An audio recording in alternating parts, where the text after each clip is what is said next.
Oh, Lando, this is F1, not Tiddlywinks, fella.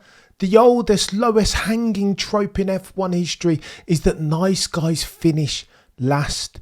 You won't get any points for sports etiquette, fella, nor will you get points for obeying team orders. Now, F1 is a dichotomy of a sport, individuals and team, fundamentally opposed, but nevertheless they need to work together to optimise for their position in the drivers and the constructors. But yet and still, I say all that to say this. What are you doing, Lando?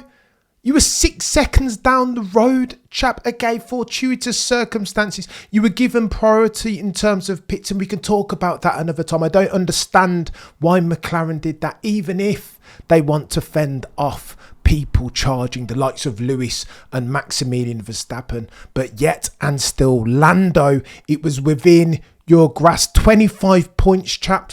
For the avoidance of doubt, you're circa 80 points behind Maximilian Verstappen with 12 races to go. Every point counts, does it not, Lando? So move accordingly, therefore, chap. Do you want to win yourself a world championship? Or do you want to be F1 flotsam and jetsam? Do you want to be a team player, or do you want to win, Lando Norris? Because sometimes you've got to break/bend some protocols, don't you, Lando? If past his prologue, then Multi21 will tell you that. Please see Sebastian Vettel and Mark Webber. Please see 1994 Michael Schumacher, 1997 Michael Schumacher Jerez. Sometimes to win races and championships, you got to break some eggs. There is a cost, a tax even to be paid. And Lando Norris, the sooner that he realises that, the better. Yeah, team, sports etiquette, obey team orders, be a Sterling Moss, do the team ethos thing. Yeah, that's all cool, but this is 2024, July of. And sometimes, Lando, sometimes you've got to do for you. Would Maximilian Verstappen have done that? Absolutely not. Would Lewis Hamilton have done that, first of his name? Absolutely not. You see, when these guys are battling in a championship, how they behave towards their rival. Please see Sir Lewis Hamilton 2016, the final race of that year, backing up Nico Rosberg, his teammate, into the claws of the man in third. Maximilian Verstappen's not having that. You saw how he behaves, how he conducts himself in the heat of battle. Ruthless, reckless, and I feel like Lando needs to take a leaf out from their books if indeed he harbours aspirations to win himself championships, to fulfil his not insubstantial potential. But I, for one, was disappointed. I will be honest.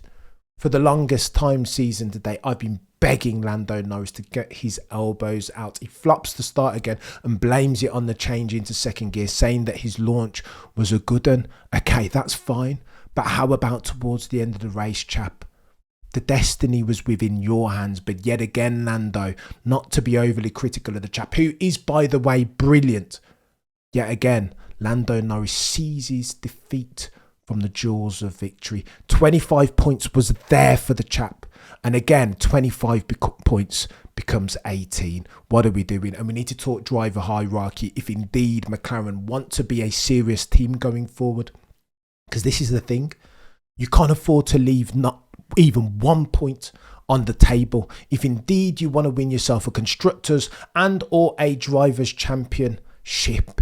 Lando Norris is 80, or as at the time of writing, was 80 points behind Maximilian Verstappen. That tells you all that you need to know. Oh, and by the way, we've got to talk about Maximilian Verstappen, because I, for one, have talked about the maturation of Maximilian Verstappen, that 2021 was many moons ago, that he's learned and developed. Oh, look at the Austrian Grand Prix qualifying, how god tier was this chap. Anthony Davidson and Jolyon Palmer agreed that that was a lap from the gods. No one anymore can say Maximilian Verstappen is not a god tier driver, and that his face, once all is said and done, once it's written, that his face will not be on the Mount Rushmore of F1.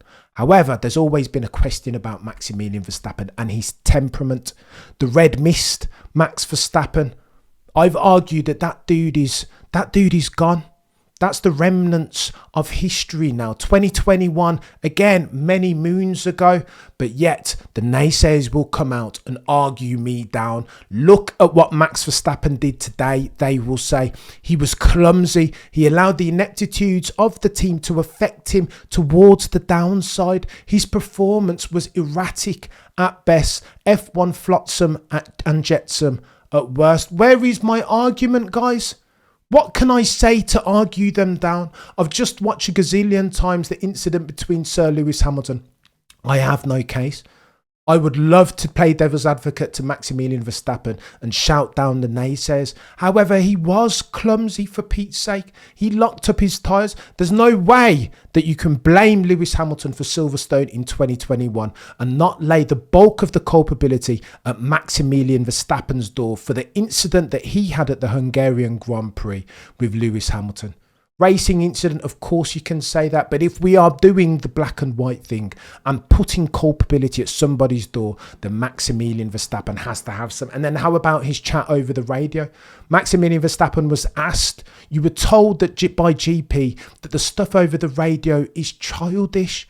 This is GP saying this. Maximilian Verstappen's race engineer, and that tells you all you need to know, because he had had enough. Big brother relationship is what they have, Max and GP, and yet GP, with his infinite levels of patience, he was the one who came over the radio and said, enough, Max, this is childish, chap. Maximilian complained about being overcrowded. GP responded, thus constructive challenge. You weren't ahead at the apex. Even intra-team now, GP has had enough of Maximilian Verstappen. Christian Horner, normally on the front foot with these incidents, bats 1,000 as far as Maximilian Verstappen is concerned as team principal of Red Bull Racing.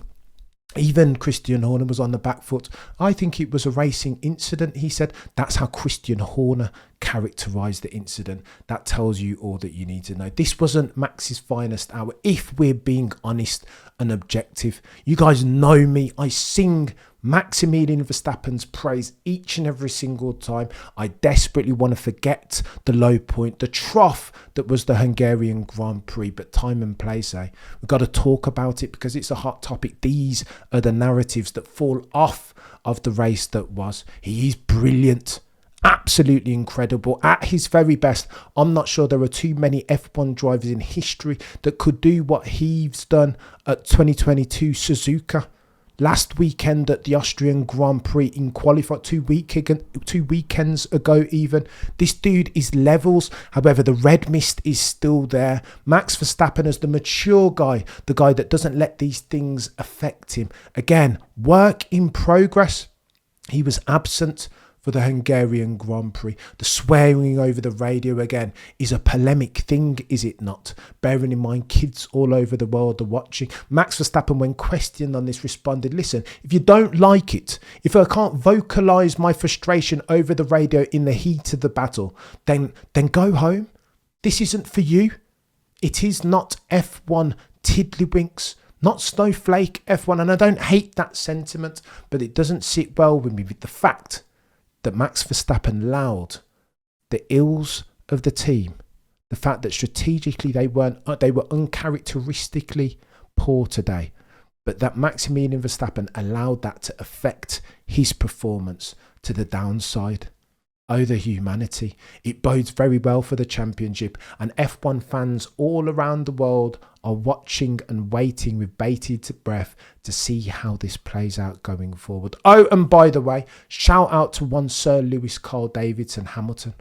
Understated drive from the 7-time champion. Again, he kept his nose out of trouble and pulled that SH1T box of a W15, kicking and screaming to a podium.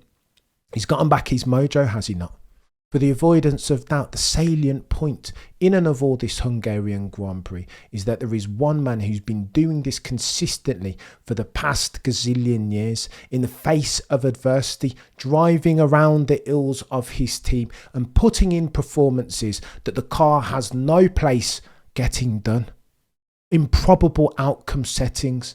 There is one man that's been doing this for as near as makes no difference, 20 years. Put that in your pipe and smoke it. That man, he has a name. His name is Sir Lewis Carl Davidson Hamilton, and thou shalt put some respect upon it. But I digress.